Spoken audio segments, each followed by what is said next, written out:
جزاكم الله بالخير. كان وايد الكلام اللي كنت المفروض اقوله قرر الاخوان هذا عيب واحد من اخر واحد.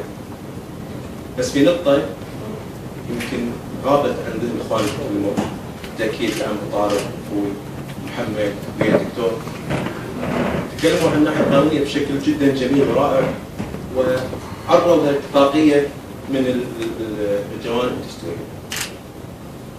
لكن في مادة أنا أعتقد أن هي الأساس في هذه الاتفاقية. وطارق يقول أن لقوا ال 150 كيلو، صحيح؟ ما عاد موجودة في الاتفاقية.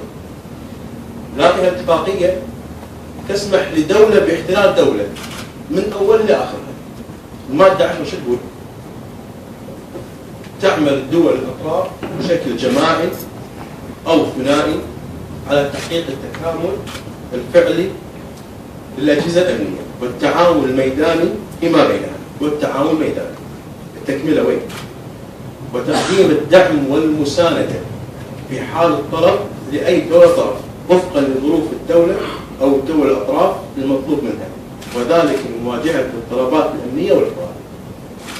يعني تعالوا عندكم الضربات في أي دولة وتعال الآن تشرح مفهوم الضربات وعادي أي دولة تطلب من دول الخليج قوات عسكرية تدخل عشان هي تروح. ما ودي أكرر الكلام تفضلوا في إخواني يسبقوني في الحديث عن المواد والنصوص الاتفاقية. أنا بوجه رسائل مباشرة. أول رسالة بوجهها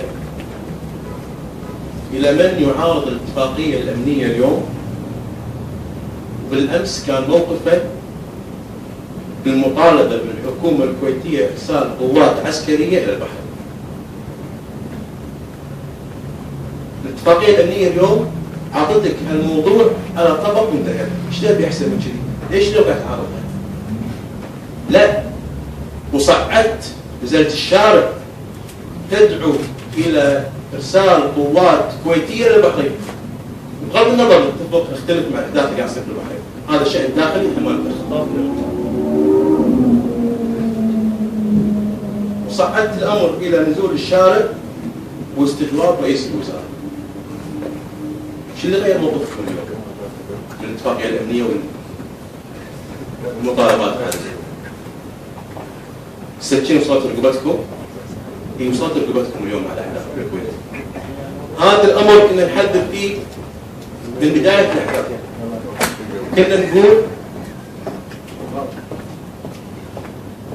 كنا نقول ما يجوز أن الكويت ترسل قوات إلى البحرين.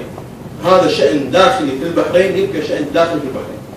واليوم اللي الكويت تسمح فيه لقوات عسكرية في البحرين معناته راح ينقلب السحر علينا وراح نلقى قوات خليجية داخل الكويت. وقفنا ضد استجواب رئيس الوزراء على أمور البحرين وتم تخويننا ونفس الباكج اللي ينقال من بضاحيين موالين الأمور هذه كلها. أتمنى اليوم بيكونون هالجماعة عرفوا أن موقفنا في ذاك الوقت وتحذيراتنا هو كان موقف السليم، لأنه كان موقف مبدئي ولا ينطلق من أي أسس طائفية. الرسالة الثانية إلى أعضاء مجلس الأمة. لفت انتباهي الفترة اللي طافت أن كثير من الأعضاء قاعد يقولون إن راح ندرسوا الاتفاقية إذا هي مخالفة للدستور أو مخالفة للدستور وعلى الأساس نتعامل معها. أنا ما أدري أي دستور ما يتكلمون. هم وجودهم أصلا في المجلس في شبهة دستورية. هم الأصل وصولهم لقاعة عبد الله السالم ما كان انتصارا للدستور. كان انتقاما من الآخرين. وكان المبدأ مش مبدأ الديمقراطية والانتصار للدولة المدنية، كان أصلا فكرتهم المشاركة فكرة السمع والطاعة. فأنا ما أتوقع من هذا المجلس أو من هذا النواب أنه يكون لهم موقف حقيقي. ومو بس كذي، هذا المجلس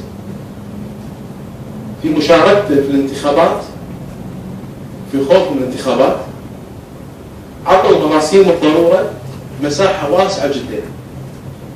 بالتالي هذه الاتفاقية راح تقر غصبا عليهم. إذا ما قروها قد تقر في عطلة برلمانية بمرسوم ضرورة. شو يسوون؟ يقول لا، مرسوم ضرورة ما يصير.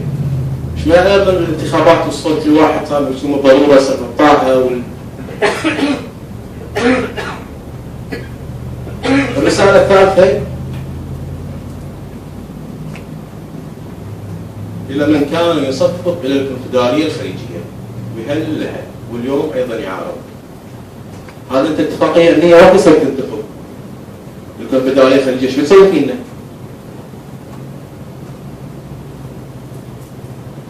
واضح أن الهدف من الكونفدرالية أكبر وأعمق من الاتفاقية الأمنية. الاتفاقية الأمنية هي جزء بسيط من أهداف الكونفدرالية الخليجية. الرسالة الرابعة وهي الأهم إلى الحكومة. تمرير هذه الاتفاقية خطأ فادح وجسيم، وفداحته لا تقل عن مرسوم الصوت الواحد. إذا مرسوم الصوت الواحد دمر المجتمع الكويتي وقسمه، فهذه الاتفاقية الأمنية راح تضيع الدولة من إيدينا، راح تخلي الكويت دولة مستباحة من الدول الأخرى. والمطلوب من الحكومة أنها تسحب الاتفاقية وتلتزم بمواقف الحكومات السابقة اللي كانت هي أصلا تبادر قبل المجلس، كانت هي تبادر وتقول هذه الاتفاقيات مخالفة الدستور. وعدا ذلك راح يكون هذا راح عبث في مستقبل الدولة إذا الحكومة استمرت وأصرت على تمرير الاتفاقية بأي شكل من الأشكال، سواء مرسوم ضرورة أو عن طريق مجلس الحكومة. طبعا الإخوان محمد والدكتور حكوا عن قصة أن الاتفاقية تصبح سارية بعد 6 أشهر.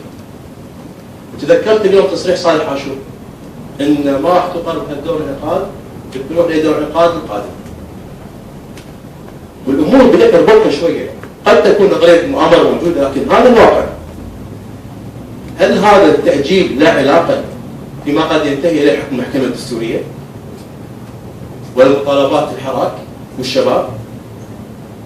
هل في نية طبخة قاعد تشتغل عليها أن نخلي الاتفاقية تمشي هالفترة هذه وتصير خير بعدين؟ هذا يصير يحتاج إجابة من المجلس. تطوير أو تأجيل إقرارها أو بحثها يضع علامات استفهام كبيرة على المجلس. وسكوت الحكومة عن الاستعجال في إقرارها يضع علامات إضافية أخرى.